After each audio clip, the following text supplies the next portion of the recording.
आज के यहाँ पे पहला क्वेश्चन है कि बहती गंगा में हाथ धोना, बहती गंगा में हाथ धोना इसका अर्थ क्या होता है। क्लास स्टार्ट हो चुका है, ठीक है, बताइए।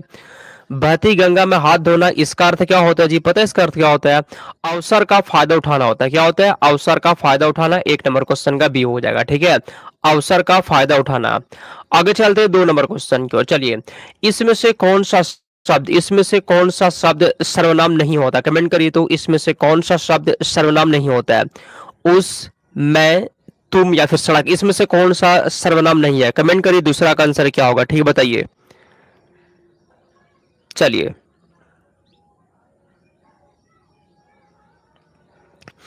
तो फ्रेंड्स यहाँ पे 2 नंबर क्वेश्चन का पता है क्या, सड़क। फ्रेंड्स ये आप सभी के यहाँ पे डी हो जाएगा, ठीक है, ये जो है ना कोई सर्वनाम नहीं होता, ठीक है।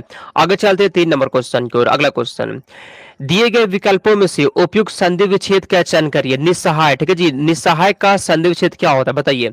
निस्सहाय का संधि विच्छेद क्या होता है, कमेंट करिए तो आंसर यहाँ पे क्या होगा। और जो भी लोग फ्रेंड्स क्लास में आ चुके हैं, क्लास को एक लाइक कर दीजिएगा। क्लास आज थोड़ा सा लेट से स्टार्ट हुआ, ठीक है। चलिए, तो फ्रेंड्स यहाँ पे 3 नंबर क्वेश्चन का आपका हो जाएगा निह जोड़ सहाय होता है, ठीक है जी। 3 नंबर क्वेश्चन का बी आपका सही जवाब है। आगे चलते हैं हम लोग 4 नंबर क्वेश्चन की ओर, ठीक है फ्रेंड्स, आगे चलते हैं। चलिए, चौथा, स्वलंबी बनो, ठीक है जी, स्वलंबी बनो अथवा प्रसारित रहो इसका मतलब क्या होता है, कमेंट करिए। मतलब ये कैसा वाक्य होता है, स्वलंबी बनो अथवा प्रसारित रहो, यह कैसा वाक्य, सरल वाक्य है, संयुक्त वाक्य है, मिश्रित वाक्य है या फिर कोई नहीं। चौथा कमेंट करिए सही जवाब यहाँ क्या है, बताइए। तो फ्रेंड्स यहाँ पे 4 नंबर क्वेश्चन का बी से ये संयुक्त वाक्य होता है, ठीक है। 4 नंबर क्वेश्चन का भी हो जाएगा। आगे चलते हैं 5 नंबर क्वेश्चन की, ठीक है। आगे बढ़ने से पहले फ्रेंड्स आप यहाँ पे कुछ देख सकते हैं, यहाँ पे क्या दिखाने वाले है जी। ऊपर फ्रेंड्स यहाँ पे लिखा हुआ है इस बार परीक्षा में पूछे प्रश्न। इस बार फ्रेंड्स जो परीक्षा में क्वेश्चन पूछा गया, कुछ क्वेश्चन यहाँ पे दिखाने वाले, देखिए जैसे ये भारतीय संविधान को अपनाया गया, ये क्वेश्चन पूछा गया जी। और सेम क्वेश्चन मेरा नोट्स में आपको मिल जाएगा, ठीक है। नोट्स का पेज नंबर यहाँ पे देख लीजिए। ये क्वेश्चन पढ़िए, राज्यसभा के सदस्यों का कार्यकाल कितना वर्ष का होता है, ये क्वेश्चन पूछा गया और सेम क्वेश्चन नोट्स में दे दिए थे, ठीक है। नोट्स का पेज नंबर यहाँ पे देख सकते हैं। गौतम बुद्ध ने अपना पहला उपदेश कहाँ दिया था, ये क्वेश्चन पूछा हुआ, ये क्वेश्चन आपको नोट से मिल जाएगा। नोट्स का पेज नंबर देखिए।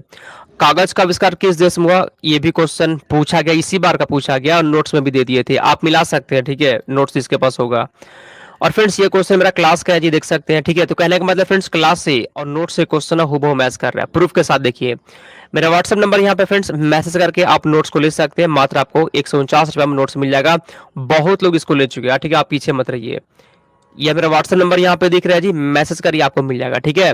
आगे चलते हैं अगले क्वेश्चन की ओर। चलिए, अगला क्वेश्चन, काठ का उल्लू होना, ठीक है जी, काठ का उल्लू होना मुहावरे का सही अर्थ क्या होता है, 5 का कमेंट करिए तो। चलिए, काठ का उल्लू होना मुहावरे का सही अर्थ क्या होता है, 5 का कमेंट करिए आंसर। तो फ्रेंड्स यहाँ पे 5 नंबर क्वेश्चन का बी जी क्या होता है, अत्यंत मूर्ख होना। 5 नंबर क्वेश्चन का बी हो जाएगा। आगे चलते हैं 6 नंबर क्वेश्चन की ओर। चलिए, अभी, अति, अधि, अनु मूलतः किस भाषा के उपसर्ग होता है, कमेंट करिए तो ये किस भाषा का उपसर्ग होता है। हिंदी भाषा का, फारसी भाषा का, उर्दू भाषा का या फिर संस्कृत भाषा का। छठा कमेंट करिए तो आंसर क्या होगा।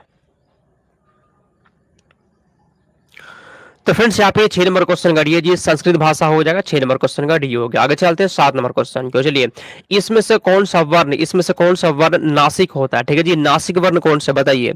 नासिक वर्ण कौन सा है।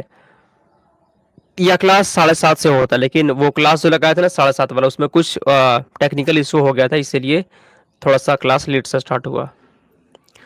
तो फ्रेंड्स यहाँ पे 7 नंबर क्वेश्चन का डी है जी, ठीक है फ्रेंड्स, ये अंगा यहाँ पे हो जाएगा, ऑप्शन नंबर डी वाला हो गया। आगे चलते हैं 8 नंबर, स्वर संधि का एग्जाम्पल कौन सा है, स्वर संधि का एग्जाम्पल बताइए। हरिश्चंद्र है, परमाणु, जगदीश, वैज्ञानिक, इसमें से स्वर संधि कौन सा लग रहा है, बताइए।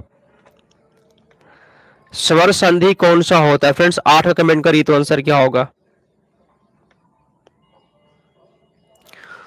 तो यहाँ पे 8 नंबर क्वेश्चन का बी है फ्रेंड्स, यहाँ पे ये परमाणु हो जाएगा, बी हो गया आपका। आगे चलते हैं 9 नंबर क्वेश्चन, ठीक है। गुण संधि कौन सा है, जिसमें से गुण संधि का एग्जाम्पल कौन सा है, सतीश, हरिश्चंद्र, भरतेंदु या फिर कौन सा, बताइए। 9 का आंसर क्या होगा।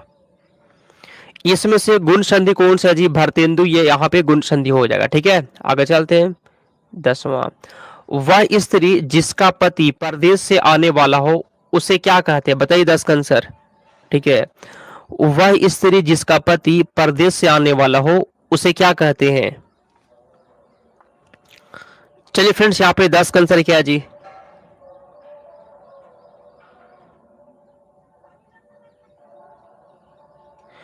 तो फ्रेंड्स यहाँ पे 10 नंबर क्वेश्चन का आपका पता है क्या होगा जी? कमेंट करिए फ्रेंड्स। यहाँ पे आपका हो जाएगा पता है क्या? अगत प्रतीक का फ्रेंड्स ऑप्शन नंबर ये हो जाएगा। ठीक है, आगे चलते हैं 11 नंबर क्वेश्चन। चलिए, अंधे के हाथ बटेर लगना, लोकांक्ति का सही अर्थ क्या होता है बताइए तो आंसर। अंधे के हाथ में बटेर लगना, इस लोकांक्ति का सही अर्थ क्या है बताइए? 11 का आंसर क्या होगा? मुहावरा से क्वेश्चन एग्जाम में रहता है जी। ठीक है, इसलिए पढ़ लीजिएगा। कमेंट करिए 11 का आंसर। इसका मतलब होता है बिना मेहनत के ही उपलब्धि होना। ठीक है, बिना मेहनत के ही उपलब्धि होना, ऑप्शन में बी हो जाएगा। आगे चलते हैं 12। ठीक है, हिंदी में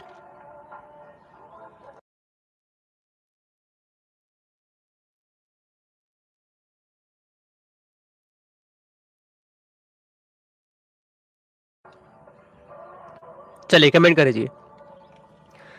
हिंदी में लिंक कितने प्रकार के होते हैं? 2, 3, 4 या फिर कोई नहीं? कमेंट करिए आंसर इसका क्या होगा बताइए। ठीक है, हिंदी में लिंक कितने प्रकार के होते हैं?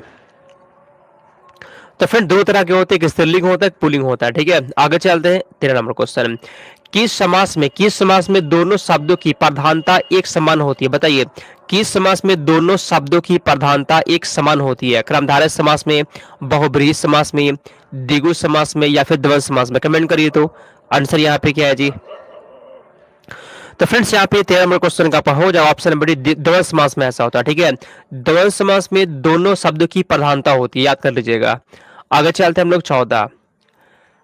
संयुक्त क्रिया का एग्जाम्पल कौन सा बताइए? रस्सी जल गई, सीता पढ़ रही है, तुम प्रतिदिन पढ़ने आया करो या फिर बच्चा सोता है? कमेंट करिए फ्रेंड्स, इसका आंसर यहाँ पे क्या बताइए?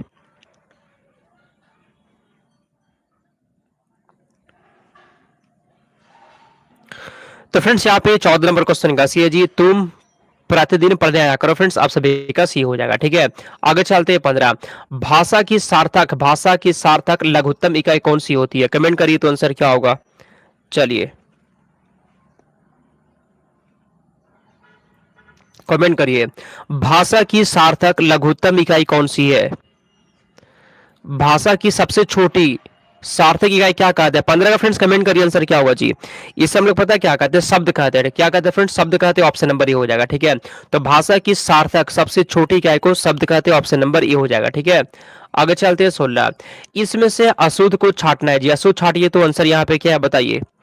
इसमें से अशुद्ध को छाटिए तो इसमें से गलत फ्रेंड्स आपको कौन सा दिख रहा है पता है कौन सा है जी? अनुग्रहित फ्रेंड्स आप सभी का हो जाएगा। ठीक है, अनुग्रहित क्या होता है? ये अशुद्ध होता है। आगे चलते हैं अगला क्वेश्चन। निम्नलिखित शब्दों में से कौन सा शब्द भाववाचक संज्ञा के अंतर्गत रखा जाएगा? कमेंट करिए, इसमें से भाववाचक संज्ञा कौन सा होता है? मोहन, नदी, हरियाली या फिर अयोध्या? इसमें से भाववाचक कौन सा है जी? कमेंट करिए तो आंसर क्या होगा? और आपस में जो लोग बात करते हैं वो बात ना करें, अभी पहले आंसर दे दीजिए।